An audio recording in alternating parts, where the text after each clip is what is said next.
Let's talk some Niners because that's what we do every single day, year round, right here on the show. This is the San Francisco 49ers Report. My name is Chase Senior. Thanks for hanging out here with me.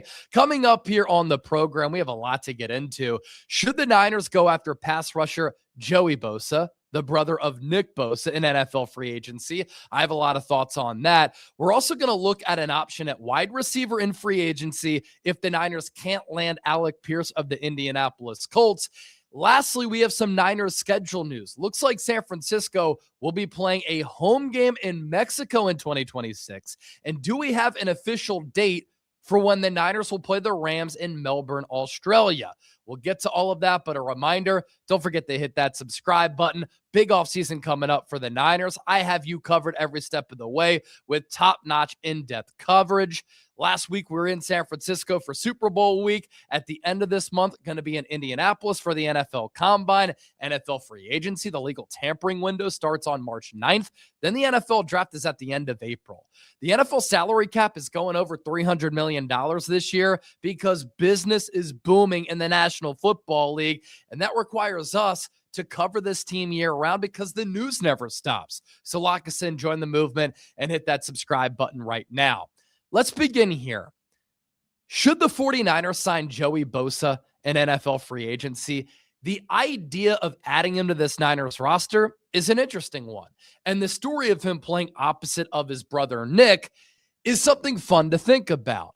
On one end, Joey Bosa is an older player with a long injury history, and the Niners collectively as a team are trying to get younger. And of course, they're trying to escape this long injury bug. But the Niners also on defense need significant pass rush help from defensive end and defensive tackle. And that's where Joey Bosa can help the Niners. He was pretty productive for the Buffalo Bills in 2025. He's stayed healthy over the last 2 years. And I don't think that he would break the bank because he's no longer in his prime. At this point, he's a rotational pass rusher. And when he was in that role for Buffalo, he played well this past season, had an overall Pro Football Focus grade of 79.3, a pass rush grade of 88.7. That ranked 7th among 115 pass rushers. So one of the best at his craft in that area. He also had 47 pressures, 30 hurries, 12 quarterback hits, and 5 sacks.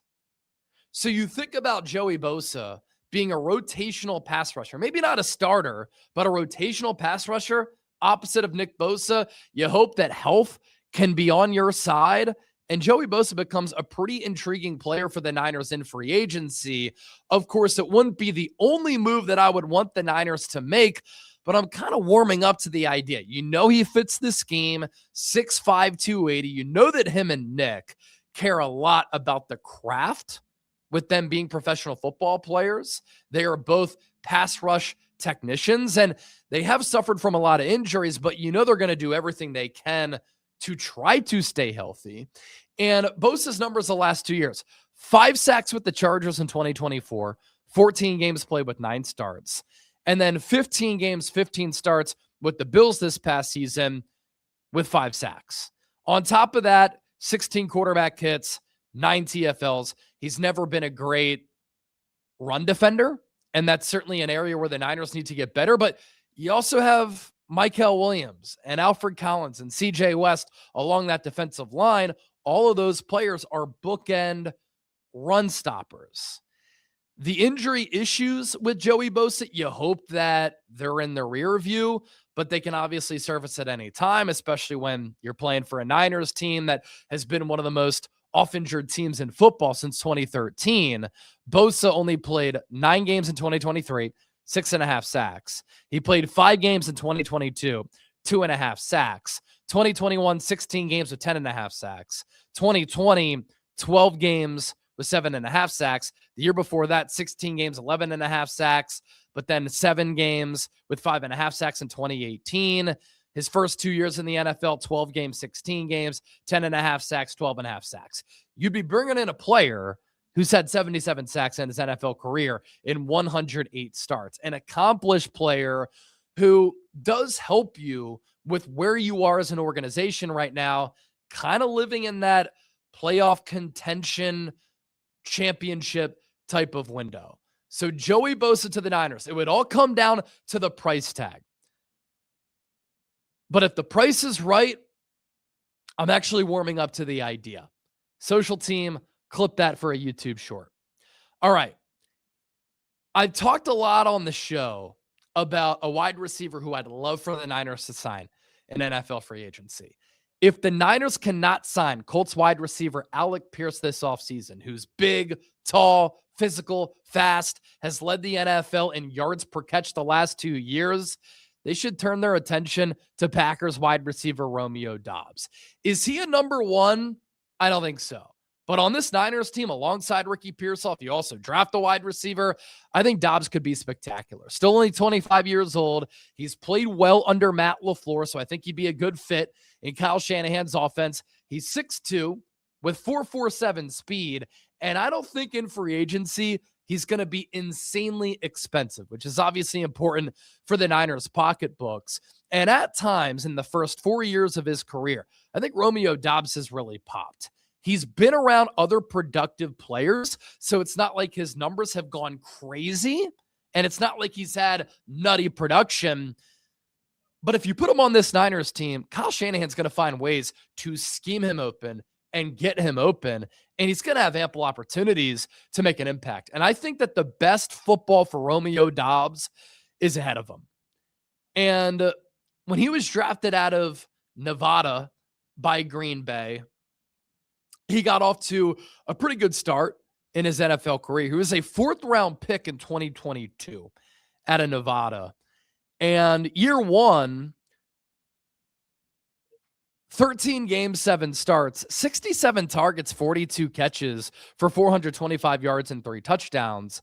He averaged 10.1 yards per catch. The yards per catch numbers aren't great, but I'm envisioning Kyle Shanahan finding ways to just scheme him open with crossers, with out routes, with corner posts, and with Brock Purdy throwing with such great timing, touch accuracy, and anticipation.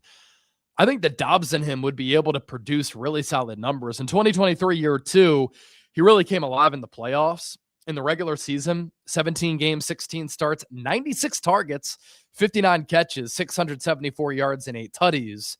2024, 13 games, 12 starts, 72 targets, 46 catches, 601 with 4 touchdowns. And then this past year, 16 games, 15 starts, 85 targets, 55 catches, 724 yards, and 6 touchdowns. So he's never gone over 700 yards so far in his NFL career.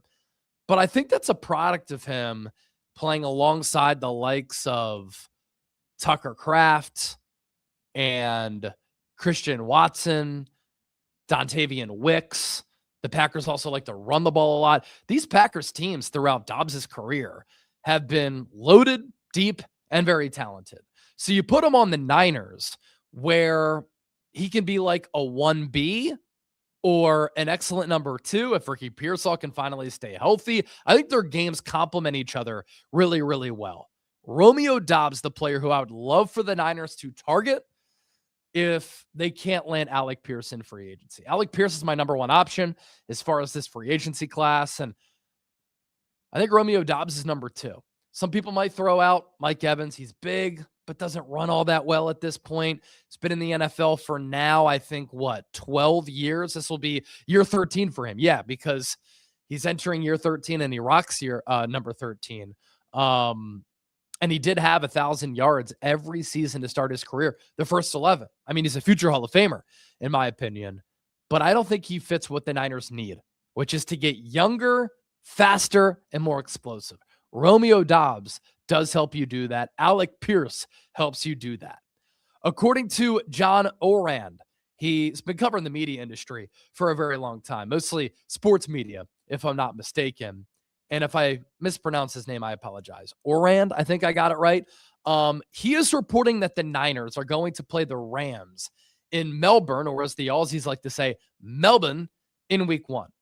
It was announced last week when we were in San Francisco for Super Bowl week that the Niners were going to hit the road to play the Rams at the Melbourne Cricket Grounds in Melbourne, Australia at some point in 2026. And I threw out week 1 as making the most sense Because if you have to travel from San Francisco to Australia during the year, it's a 16-hour flight. You're losing an entire day there and back, pretty much. And to do that during the season, if you don't have the Niners coming off a bye or going into a bye, it doesn't make any sense at all. Like, I think it's literally almost impossible. I mean, can you imagine playing a game on Sunday, hopping on a flight, traveling to Australia? They're already pretty much a day ahead. And so you lose, if you fly out late on Sunday, all of Monday and some of Tuesday. If you play on Thursday and then you travel to Australia, then you have a bye week, that could make some sense. But it's really difficult to manage the travel for any team in the continental United States to go to Australia during the year. If it's week one, that makes a lot of sense, especially if you're playing on a Thursday, you're playing on a Friday, then you get back. And if you were to play East Coast week one and then come back to San Francisco, you're not getting back until very late on Sunday, early Monday. Pretty much could be the same if you play in Australia and you play on either Thursday or Friday. So that makes the most sense. And that's actually pretty doable, in my opinion.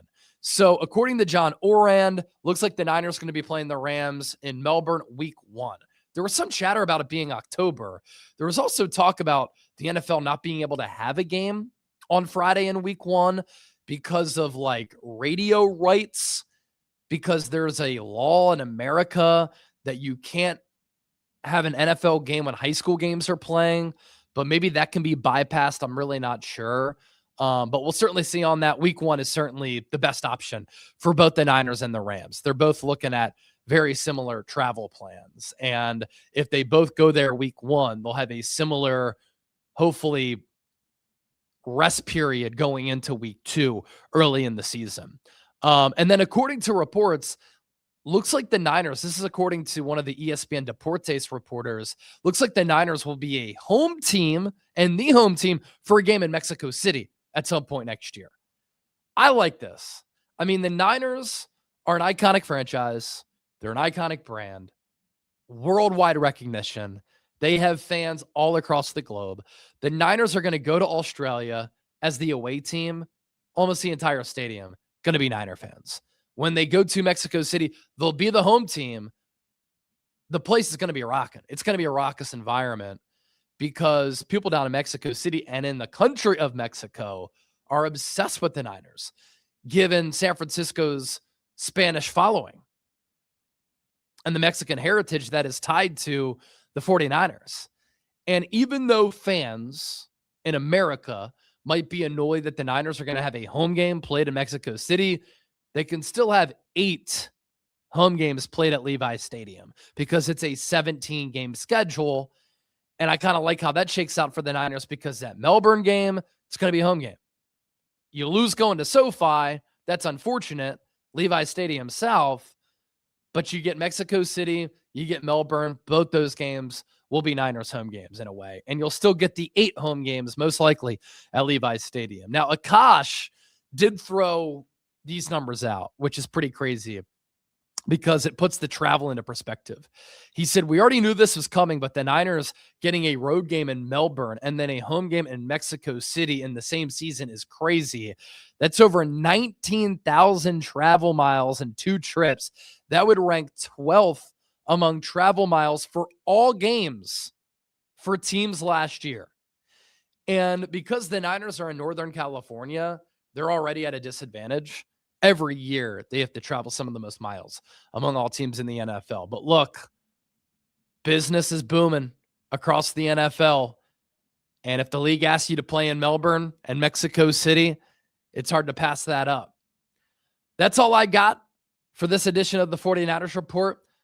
Going to go live tomorrow, Thursday, February 12th, right here on the show. Be on the lookout for that. I'll be on the Krug Show with Larry Krueger live on Friday. Be on the lookout for that as well. And don't forget to hit that subscribe button for nonstop Niners coverage.